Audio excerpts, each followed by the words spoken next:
नमस्कार, आप देख रहे हैं द टाइम्स ग्लोबल और मैं हूं के चौधरी। सेलेना जेटली कई महीनों से अपने भाई मेजर विक्रांत जेटली रिटायर्ड के लिए आवाज़ उठाती नजर आ रही हैं, जो यूएई में नज़रबंद हैं। अब प्रधानमंत्री नरेंद्र मोदी से इस मामले में हस्तक्षेप करने की अपील के साथ उन्होंने कहा, मैं तो सिर्फ उनकी बेटी हूं, काम तो उन्होंने किया है। सेलेना जेटली पिछले कई महीनों से अपने भाई मेजर विक्रांत जेटली रिटायर्ड के लिए आवाज़ उठाती नजर आ रही हैं। विक्रांत को साल 2024 से संयुक्त अरब अमीरात यूएई में हिरासत में रखा गया है। हाल ही में कोर्ट ने विदेश मंत्रालय को यूएई में कानूनी मदद मुहैया कराने और उनके भाई के लिए बचाव को लेकर आदेश दिया तो सेलेना को उम्मीद की एक किरण दिखाई दी। इसी के साथ सेलेना जेटली ने अब प्रधानमंत्री नरेंद्र मोदी से इस मामले में हस्तक्षेप करने और अपने भाई को वापस लाने की अपील भी की है। सेलेना ने हाल ही में अपने भाई और परिवार के 3 जनरेशन को लेकर बातें की, जिन्होंने फौज में रहकर देश की सेवा की है। सेलेना ने अपने परिवार की कई पीढ़ियों की मिलिट्री विरासत पर बातें की। उन्होंने हाल ही में बात करते हुए कहा, तो मेरे लिए फौजी होना, मैं तो सिर्फ उनकी बेटी हूं, काम तो उन्होंने किया है। एक इंटरव्यू में सेलेना जेटली अपने भाई को लेकर बातें करते हुए कांप उठी। रुधी आवाज में उन्होंने काफी इमोशनल होकर उन्होंने इस पूरी कानूनी लड़ाई और भाई विक्रांत के अचानक लापता होने का दर्द सुनाया। बता दें कि यूएई की कानूनी firm Khalid Almarri partners and advocate Selena के भाई का केस लड़ेगी।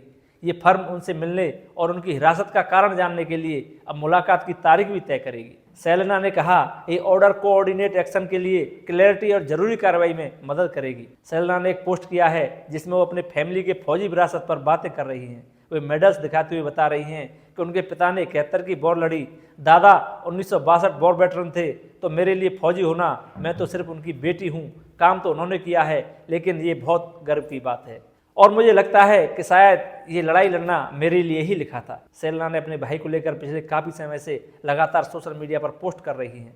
उनका कहना है कि अपने भाई के प्रति उनका प्यार ही प्रेरणा और शक्ति रहा है, जिसने उन्हें उनके लिए संघर्ष करना छोड़ने नहीं दिया। उन्होंने एक बातचीत में कहा था, मेरा भाई खुद बोल नहीं सकता था और मैं जानती थी कि चुप रहने से उसकी कमजोरी और बढ़ जाएगी। उन्होंने कहा है, मेरे 3 बेटों के बाद विक्रांत ही मेरा इकलौता करीबी परिवार है। यहाँ तक कि जब कोई जवाब नहीं मिला, कोई क्लैरिटी नहीं मिली और तत्काल राहत नहीं मिली, तब भी मुझे विश्वास था कि जवाबदेही तय करने का एकमात्र तरीका मजबूती से खड़े रहना है। एक बहन के रूप में पीछे हटना कभी कोई ऑप्शन नहीं था। यह दृढ़ विश्वास के उसके अधिकारों और गरिमा की रक्षा के लिए लगातार कोशिश, चाहे वो कितना भी थका देने वाला क्यों न हो, ये जरूरी था। इसी ने मुझे आगे बढ़ने की प्रेरणा दी। भारतीय सेना से सेवानिवृत्त होने के बाद विक्रांत दुबई चले गए और वहां उन्होंने अपनी पत्नी चारुल जेटली के साथ मिलकर एक कंपनी बनाई थी।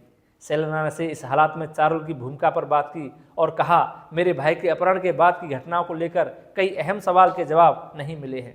असल बात यह है कि मेरे भाई को आज उनके किडनैप हुए 17 महीने बाद माननीय दिल्ली उच्च न्यायालय में मेरी याचिका के जरिए कानूनी प्रतिनिधित्व मिल रहा है, जिसमें मेरी भाभी पार्टी नहीं है। अपने एक पोस्ट में सेलेना ने भाई को लेकर अपना दर्द बयान करते हुए कहा था, विक्रांत को अगवा किया गया है और 8 महीने तक उनसे कोई संपर्क नहीं हो पाया।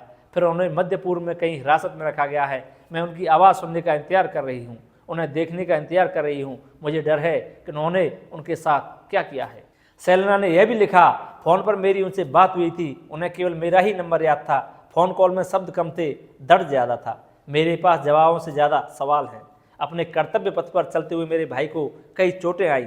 उसने अपनी जवानी, अपना दिमाग और जीवन भारत को दिया है। वो तिरंगे के लिए जिया है और तिरंगे के लिए खून भी बहाया है। इसी के साथ उन्होंने फौजियों की सुरक्षा पर सवाल उठाते हुए कहा था, ये अब केवल व्यक्तिगत मसला नहीं है। विदेशों में हमारे सैनिकों और वेटरन्स के अपहरण का यह तरीका क्या अब यही हमारी अपनी राष्ट्रीय सुरक्षा को खतरे में डाल रहा है? हमें जवाब मांगना चाहिए। बताया जा रहा है कि विक्रांत जेटली को जासूसी मामले में गिरफ्तार किया गया है। पीटीआई की रिपोर्ट के मुताबिक पूर्व भारतीय सेना अधिकारी विक्रांत जेटली 2016 से यूएई में रह रहे हैं और वह मतीती ग्रुप में कार्यरत थे, जो ट्रेडिंग कंसल्टेंसी और रिस्क मैनेजमेंट सर्विस से जुड़ी एक फर्म है।